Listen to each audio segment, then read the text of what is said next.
And welcome to this video. चलिए हम देख लेते हैं यहाँ पे कक्षा 9वीं के विद्यार्थियों का यहाँ पे सामाजिक विज्ञान का जो आपका अर्धवार्षिक का पेपर होने वाला है 9 जनवरी को। उसके लिए हम यहाँ पे पेपर लेकर के आ चुके हैं।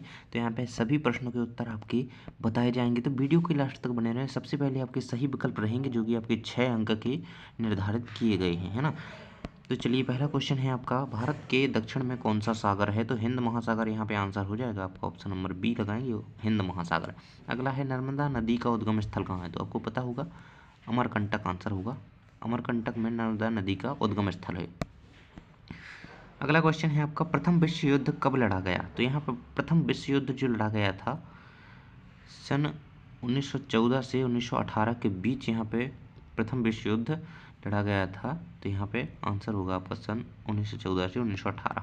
अगला क्वेश्चन है आपका, जर्मनी की मुद्रा का नाम? तो जैसे हमारी भारत की रुपया है, ऐसे जर्मनी की मुद्रा का नाम होता है यूरो, है ना। आंसर लगाएंगे आप यहाँ पे यूरो। जर्मनी की मुद्रा कौन है? यूरो, याद रखेंगे। नीचे आता है आपका क्वेश्चन नंबर 5 आता है यहाँ पे, लोकतंत्र जनता के लिए जनता द्वारा शासन। देख सकते हैं आप, लोकतंत्र जनता के लिए जनता के द्वारा शासन है, यह किसने कहा है? तो यह अब्राहम लिंकन की अवधारणा है, इन्होंने इसे दिया है। जनता का जनता के लिए शासन, है ना, जनता के द्वारा जनता का शासन। तो यहाँ पे अब्राहम लिंकन आप आंसर याद रखेंगे और ये भी याद कर लेंगे, है ना। हरित क्रांति का संबंध है? तो हरित क्रांति का संबंध होता है गेहूं एवं चावल के उत्पादन से, है ना। तो यहाँ पे आंसर याद रखेंगे, ऑप्शन नंबर डी, हरित क्रांति का संबंध है गेहूं एवं चावल के उत्पादन से। यहाँ पर रिक्त स्थान स्टार्ट होते हैं हमारे। पहला क्वेश्चन है, खालिस्तान नदी को दक्षिण भारत की गंगा कहा जाता है? तो दक्षिण भारत की गंगा गोदावरी नदी को कहा जाता है। आंसर याद रखेंगे गोदावरी। अगला क्वेश्चन है, कार्ल मार्क्स ने खालिस्तान नामक ग्रंथ की रचना की थी?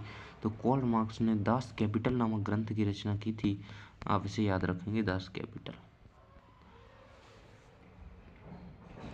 अगला क्वेश्चन है, भारत में वोट डालने की उम्र खालिस्तान है? तो 18 वर्ष है, आपको पता ही होगा, 18 वर्ष, 18 वर्ष। इसके बाद आप अगला क्वेश्चन देख पा रहे होंगे, मध्य प्रदेश में लोकसभा सीटों की संख्या तो 29 है। मध्य प्रदेश की बात कर रहा है, ओनली मध्य प्रदेश की यहाँ पे बात हो रही है। तो 29 आंसर लगाना है आपको, है ना। अगला क्वेश्चन है, खालिस्तान की कमी के कारण कीमतें बढ़ जाती हैं? तो किसकी कमी के कारण कीमतें बढ़ती हैं? तो आपको खाद्य लिखना है यहाँ पे आंसर, खाद्य की कमी के कारण कीमतें बढ़ जाती हैं। अगला है, संविधान की प्रथम बैठक? प्रथम बैठक की बात हो रही है, किसकी संविधान की? तो यहाँ पे 1 दिसंबर 1946 को प्रथम बैठक हुई थी संविधान की। आगे आपकी सही जोड़ियां आती हैं। देखिए पहले का आंसर क्या हो जाएगा, फूलों की बौछार, 6 अंक की यही रहेंगी। पहला है फूलों की बौछार, तो एक कहवा से इसकी जोड़ी मिल जाएगी। अगला है चावल उत्पादक द्वीप, तो ये जावा है, जावा से इसकी जोड़ी मिल जाएगी। राष्ट्रीय खाद्य सुरक्षा अधिनियम सन 2013 में आया था, आपको याद होगा, है ना। अगला क्वेश्चन है, भारत में प्रथम आम चुनाव कब हुए? तो 1951 1952 में यहाँ पे भारत में आम चुनाव हुए थे, आंसर याद रखेंगे। अगला है बेरोजगारी, तो जनसंख्या वृद्धि की वजह से बेरोजगारी बढ़ रही है और देश का सर्वोच्च कानून है जो संविधान है। यहाँ पे आंसर इसी प्रकार से सभी याद कर लेंगे। चलिए आगे देखते हैं। देख सकते हैं नीचे सत्य असत्य हमें दिख रहे हैं। यहाँ पे सत्य असत्य आपके स्टार्ट हो जाते हैं, 6 अंक के रहेंगे। पहला क्वेश्चन है इसमें, लू शीतकाल में चलने वाली गर्म हवाएं हैं? तो बिल्कुल सही बात है, शीतकाल में जो गर्म हवाएं चलती हैं, नहीं शीतकाल, यहाँ पे ये असत्य हो जाएगा क्योंकि यहाँ पे शीतकाल लिखा हुआ है। देखिए सॉरी, मैंने यहाँ पे गौर नहीं किया, शीतकाल, क्योंकि ग्रीष्म काल में चलती हैं लू, अभी शीतकाल में तो लू चलती नहीं है, गर्म हवाओं को लू कहा जाता है ना, तो शीतकाल में चलने वाली नहीं है, तो इसलिए असत्य हो जाएगा आपका, है ना। तो आपको इसे फर्स्ट वाले को असत्य लगाना है। सेकंड है आपका, भारत दुनिया का क्षेत्रफल की दृष्टि से 7वां बड़ा देश है, बिल्कुल सही बात है। जार निकोलस लोकतांत्रिक शासक था, तो ये असत्य बात है।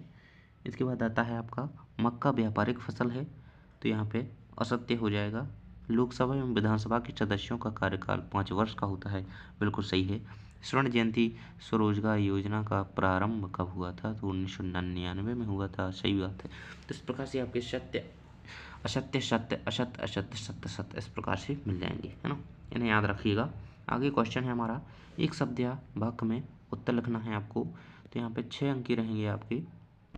पहला क्वेश्चन कह रहा है भारत के स्थलीय पड़ोसी देशों की संख्या कितनी है। तो स्थलीय पड़ोसी देशों की संख्या 7 है। यहाँ पे आंसर याद रखेंगे 7, है ना।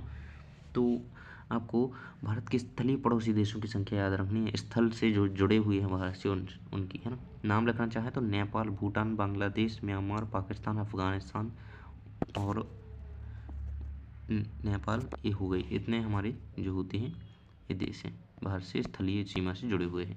अगला है एगोफोंक क्या था। तो इसका आंसर लिखेंगे, मैं बोल देता हूँ।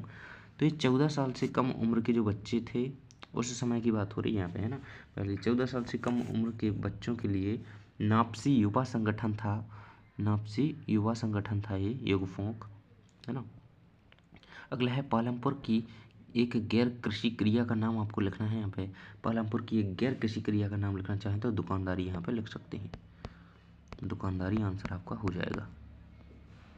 किसी भी प्रकार की वह दुकानदारी हो सकती है, तो यहाँ पे दुकानदारी आपको आंसर लिख देना। पालमपुर की एक गैर कृषि क्रिया का नाम पूछ रहा है। अगला क्वेश्चन है आपका रबी और खरीफ की फसलों का मुख्य साधन क्या है। तो रबी की फसलों का मुख्य साधन गेहूँ, सरसों, जौ, मटर, राई है। और खरीफ की फसलों का मुख्य साधन जो है वो उड़द, सोयाबीन और मूंगफली आदि। इस प्रकार से आप लिख सकते हैं। तो खरीफ की फसलों के नाम लिख देना और रबी की फसलों की। तो रबी कौन सी होती है हमारी, एक तो होती है हमारी गेहूँ और सरसों, मटर, जौ, है ना, सरसों, जौ, इस प्रकार से आप लिख देंगे। खरीफ की होती है हमारी उड़द, सोयाबीन, मूंगफली आदि, है ना। अन्नपूर्णा योजना किस वर्ष प्रारंभ की गई थी। तो सन 2000 में लागू की गई थी। एक आप आंसर लिख देंगे 1 अप्रैल, है ना, 1 अप्रैल सन 2000 में यहाँ पे अन्नपूर्णा योजना लागू की गई थी, प्रारंभ की गई थी 1 अप्रैल सन 2000।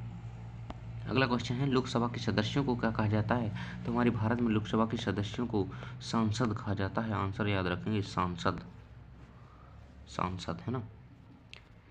तो इस प्रकार से आपके सभी ऑब्जेक्टिव क्वेश्चन कंप्लीट हो जाते हैं। फिर 2 अंकीय क्वेश्चन आता है आपका भारत के केंद्र शासित प्रदेशों के नाम लिखिए। 2 अंकीय क्वेश्चन है आपका। और इसके अथवा में क्षेत्रफल की दृष्टि से विश्व के 7 बड़े देशों के नाम लिखिए।